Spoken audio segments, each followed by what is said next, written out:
Ça, c'était une cassette vidéo, et c'était à l'époque où Canal+ faisait des bons produits. Ah.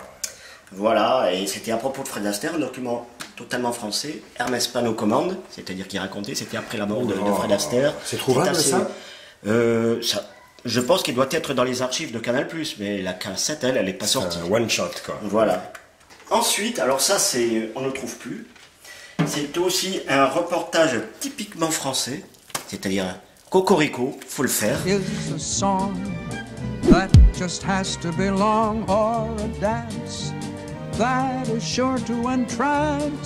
c'est Catherine Dupuis qui fait ça, ils sont allés carrément l'interviewer sur place à Beverly Hills en 1975. Et c'était passé 75-76. Et c'était passé à la télévision un après-midi le samedi. Le samedi après-midi. C'est passé une fois alors. Ah, c'est passé une fois, mais c'était en deux parties. Donc ça faisait deux. Et tu l'as enregistré? Et non, ça c'est la cassette originale que j'ai achetée. Elle est apparue dans un magasin qui s'appelait Les Américains à Toulouse. Voilà. Et pourquoi ces documents ne ressortent pas? Eh ben je ne sais pas. Tu vois, il y a YouTube, il y a les DVD, les Blu-ray. Et alors, si est-ce que c'est des problèmes de droit ou... Je ne sais pas du tout. Tu envoies des extraits sur Arte quand il y a des hommages à Fred Astaire. Dedans. Le seul inconvénient qu'il y a ici, c'est que les choses intéressantes qu'il dit ne sont pas sous-titrées en français. C'est-à-dire que si tu ne comprends pas l'anglais, ben t'es un peu... Voilà. Bon. Waouh. Je n'ai qu'en DVD, en CD, moi. Là, on voit bien... Le dernier, 1975-76. On voit vraiment l'argentique sur cette voiture. Leur dernier duo. The stars you are seeing are all returning to MGM, the studio that invented the movie musical. They're here to share some very special memories. This was the biggest and I think perhaps the best backlot in all of Hollywood. Of a remarkable time, an incredible place. I have never seen this part of the lot before. They're here for one reason. To join their talents for the first and only time. Ça a relancé le film montage de clip. Tout à fait. Ça l'a même lancé. C'est devenu, ça a été un grand succès. Personne n'attendait ce succès en 1974. Les gens, quand on voyait ça faisait... qui n'avaient pas vu les comédies musicales en grand écran mais à la télévision, redécouvraient. Tout à fait. J'adore ce film. Ça c'est cute, c'est-à-dire c'est des morceaux coupés montage, alors quelques chansons de Tous en scène, si tu veux, et puis d'autres comédies musicales. Parce qu'ils avaient un numéro prévu avec Sid Charisse dans Tous en scène, où ça s'appelait le titre Never Marry a Dancer. Ne jamais marier. Alors, c'était la salle de répétition, elle était partagée en deux. Tu avais Sid Charisse qui arrivait, qui s'entraînait de façon classique, et lui, de l'autre côté du mur, tu avais Fred avec son disque de jazz, et qui, au fur et à mesure, clac-clac des mouvements et tout ça, se retrouvait à faire les mêmes choses. Lui en jazz et elle en classique, sur une seule et même musique. Formidable. Et c'est pour ça qu'après on comprend mieux, mais ils l'ont coupé, cette scène-là, parce que trop long. Le film était trop long, parce qu'il avait fait... Des fois on retrouve des bobines. On espère. Parce que dans Il était une fois Hollywood 3 en 1994, Gene Kelly et autres présentent des extraits qui n'avaient pas servi, qui ont été filmés à l'époque, qui sont en excellente qualité, comme Judy Garland dans La Jolie Fermière, chantant Mr. Monotony, et non pas le fameux Come on, forget your trouble, come on, get happy. Alors, Mr. Monotony, c'est tiré de Easter Parade. C'est ça, Easter Parade, pardon. Easter Parade, oui, voilà, d'accord, avec la même tenue. Exactement.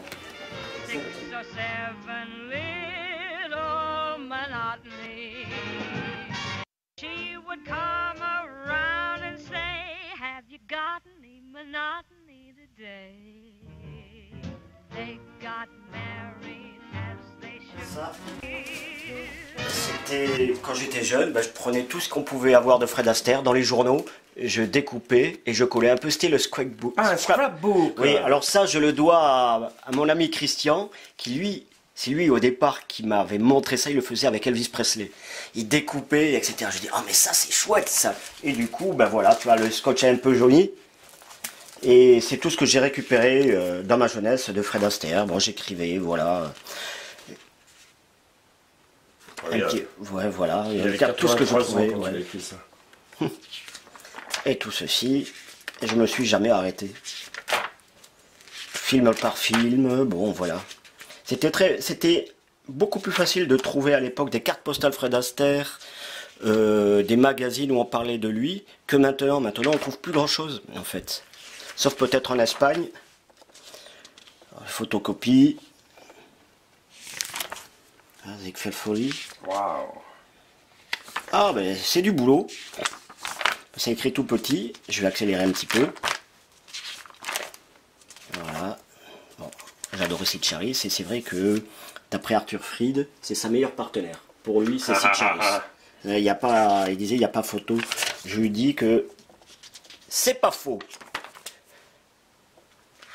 C'est fou hein, que sa meilleure partenaire soit, alors qu'il avait la cinquantaine et qu'il avait déjà une carrière derrière lui. Oui, tout à fait. Mais et comme il reste moderne et inventif et prêt à se remettre en question, en danger. Tout à fait. Et oui. Que tout en scène, c'est vraiment moderne comme chorale. Oui, exactement. C'est Michael Kidd. Mais c'est lui-même qui a exigé que ce soit Michael Kidd, puisqu'il avait vu dans Pajama Games, je crois, à Broadway. Il lui a dit ta chorégraphie me plaît. We thought that the musical was a real indigenous art form, an American art form, and we wanted to make good musicals. A musical is the hardest film to make. It's the most difficult genre to conquer in movies.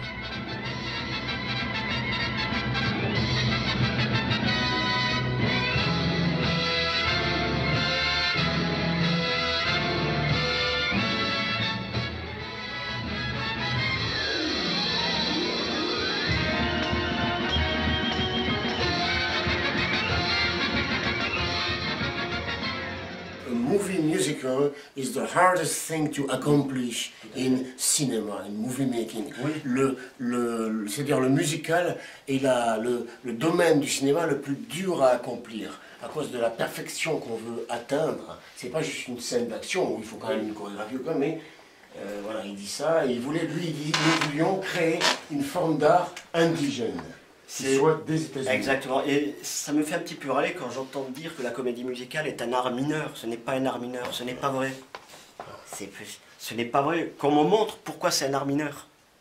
Pourquoi? Tu sais que Jacques Brel disait comme ça, puisqu'il a monté la comédie musicale, apparaît qui a très bien marché, L'Homme de la Mancha. Il a dit comme ça, monter une comédie musicale, c'est comme essayer de mettre un éléphant dans un frigidaire. Tellement que c'était dur pour lui, ça a été...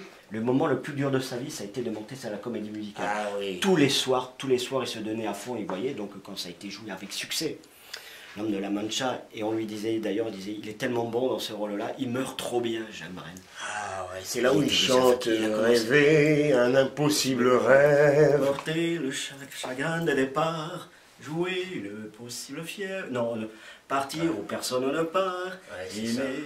Ils ont commencé, Gene Kelly, Fred Astaire, il se trouve qu'ils sont venus ceux qui ont placé la caméra de manière à moderniser tout ça, à les mettre en scène, mais n'empêche qu'avant de faire des traces de craie au sol pour les mouvements de caméra et des choses comme ça, il y avait quand même, ils étaient des gens, des hommes de spectacle, des vrais hommes de scène, il ne faut pas l'oublier, quoi, hein, il n'y avait rien. Et ce qui est bizarre, c'est qu'on pourrait dire, et après ça a évolué, mais en fait, beaucoup de gens comme Bertrand Tavernier disent,